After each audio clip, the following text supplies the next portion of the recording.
Welcome back and thank you for tuning in to another daily silver video. Every single day I'm giving you the newest, latest information around the world of precious metals, whether it's geopolitically. Yesterday I made a video about Trump blacklisting Chinese semiconductors and how that affects the price of silver.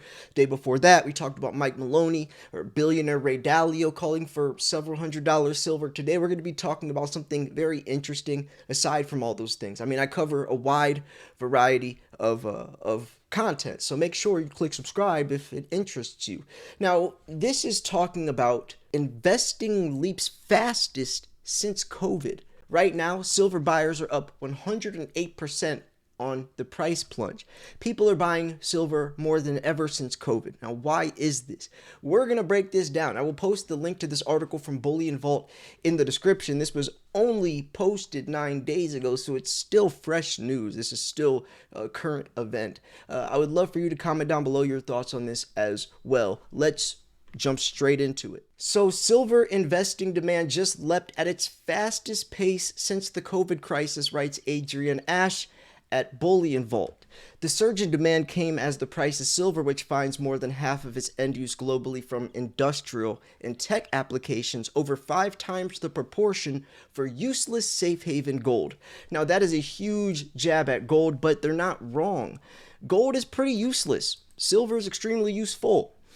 Silver is used in industry and tech applications as we advance in this new digital era, where gold is mainly used for coins and jewelry, necklaces, earrings. There's some gold in tech. I used to scrap gold out of laptops and cell phones for the fun of it, but most gold it just kind of sits around and looks pretty, where silver is literally making the world go round, especially if we want to go into like military as well. The military industrial complex, nuclear, the amount of silver it's used in satellites, and it's used in everything. So that's why they're saying that. It's a pretty hard jab at gold. Not saying that gold doesn't have its place. I invest in gold myself, but silver is definitely a lot more useful than gold. So that's why they say this useless safe haven gold. And remember, safe haven is a key word because it still is a safe haven metal. It's still a great place to store your money as the dollar declines. So it fell hard from new multi-year highs, only to rebound as U.S. President Trump backtracked on some of his Liberation Day trade tariffs. So they see that, silver, people buying securely stored silver at April's sudden 6-month lows would have been offered net gains of 15%. Those gains would have been impossible for anyone buying bullion, small bars, or coins outside of professional storage because those retail units carrying dealing spreads as wide as 10% plus value added tax. That's what VAT sales tax means, as high as 20% in the UK and Europe. And you can see right here as a chart, here's the silver investor index versus the average price. Right now you can see it's pretty close. When you talk about silver demand in the price, it's very closely correlated. So what drove April's surge in demand to invest into silver? While gold prices had stolen the headlines with a run of new records in 2025, silver quietly rose to its highest dollar prices since the global financial crisis, plus fresh monthly silver price records in euro and sterling terms across February and March. But U.S. President Trump's shock Liberation Day trade tariffs then sent silver prices reeling, spiking down like no time since the initial COVID crash in world stock markets and commodity prices of March of 2020.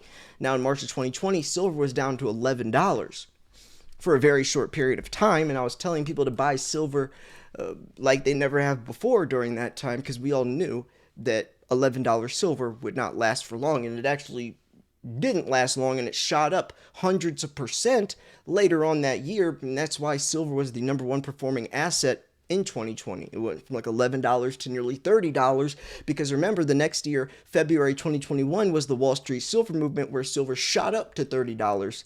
So there was a lot happening those years. That was a very exciting time to make silver content, and I'm sure a lot of you came from that era. A lot of that introduced a lot of people to the world of silver. So with silver prices spiking lower, the number of investors who chose to buy silver across April more than doubled from March. It jumped 108% on Bullion Vault's low-cost platform, the most since March of 2021. The number of silver sellers, meanwhile, slipped to 11.2%, to the fewest since December of last year.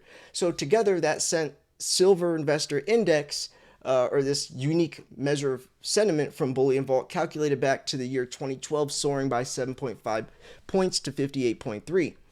That marks the highest reading in 49 months, thanks to the steepest month-on-month jump in the Silver Investor Index since March of 2020 series record of 20.4 points.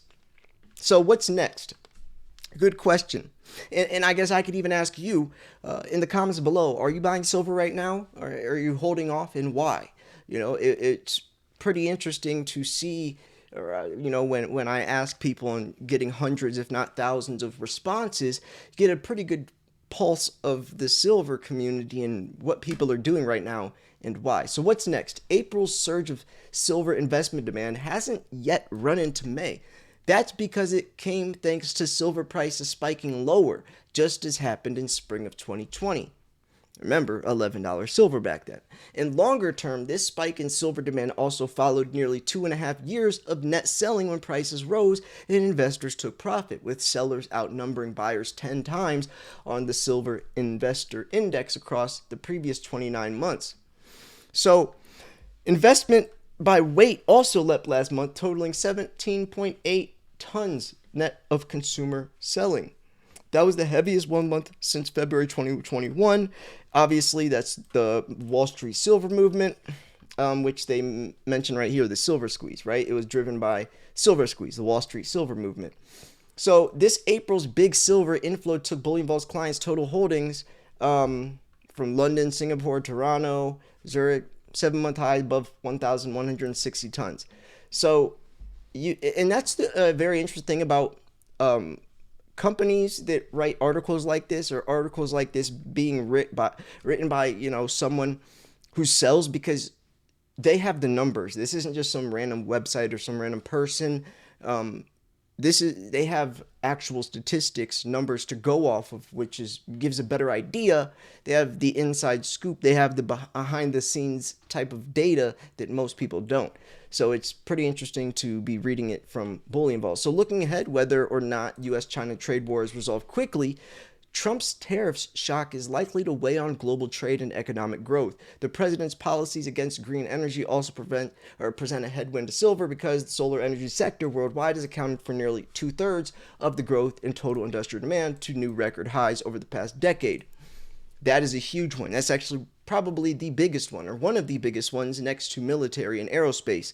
And that is because as we go green, we are going to continue needing more silver, but production isn't ramping up much. If we're talking about a demand of 1.4, 1.5 billion ounces, but production's roughly 850 million ounces, we're talking about hundreds of millions of ounces in the red every single year. That's not good, especially since not much silver is being recycled, especially not to the amount that we're losing. So and when I say losing, I mean thrown away in landfills, never to be recycled. That's what I say when we're losing it. Gold is remelted and recycled and re-scrapped because it's used for coins and jewelry. Plus, it's much more valuable, so people are more willing to scrap gold. Nobody's going to go scrap their grandma's necklace. It's $2.50. But they will if that necklace is gold. Most gold is recycled. Most silver is thrown away, even though we need more silver. So we're just in a situation that's very, very bad. At the end of the day, yes, we make a pretty penny, but at what cost? And that's the thing, that's looking forwards. A lot of people, they stop looking at, oh, okay, this pushes silver up, but we still need silver for the world to go around. So where's it going to come from? It's got to come from somewhere. So while it's driven long-term by the same inflationary and geopolitical tensions as gold, the price of the gray metal is more vulnerable to economic anxiety, as well as enjoying long-term demand growth because silver's strong industrial uses. That made silver 40% more volatile day-to-day last month than the safe haven metal, offering larger gains to short-term traders but also carrying more risk. And there you go. That's the double-edged sword. That's why people call silver gold on steroids. Steroids has negative side effects too. Yes, it hits higher highs, but also lower lows. So you have opportunity to make more money, but you also have opportunity to lose more money. But to call a safe haven asset risky is pretty contradicting. I mean, at the end of the day, you're still trading fake money into real money. So I don't see the same type of risk you would be pushing with something else that doesn't have intrinsic value or value within itself. So I thought this is a pretty interesting article. Right now, we can look at the prices right now. So silver is $38.28. Gold is $3,201. If we click on the chart, I guess we can look a little deeper into this. Sitting at $32.28, and this is back.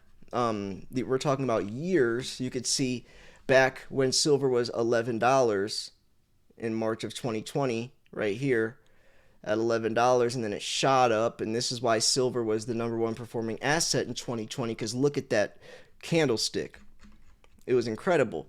So, and if you want to go back to 2011, you can see silver's $50 way up there, so you can see this trend gradual approach. You never want it to just go straight up, because then it's going to go straight down. It needs to be a gradual approach, which is what we're seeing right here. So it's doing exactly what it's supposed to do. Good stuff. Make sure you all subscribe. I post daily videos. If you guys want to check out the stuff I posted yesterday with Trump blacklisting Chinese semiconductors, or if you want to check out Ray Dalio, the billionaire who's talking about silver, being extremely bullish on silver, or Mike Maloney calling for $300 silver and giving his many reasons why, go check out those. And let me know what you think. Anyways, thank you so much for tuning in. This was Silver Slayer. I will see you guys tomorrow. Peace.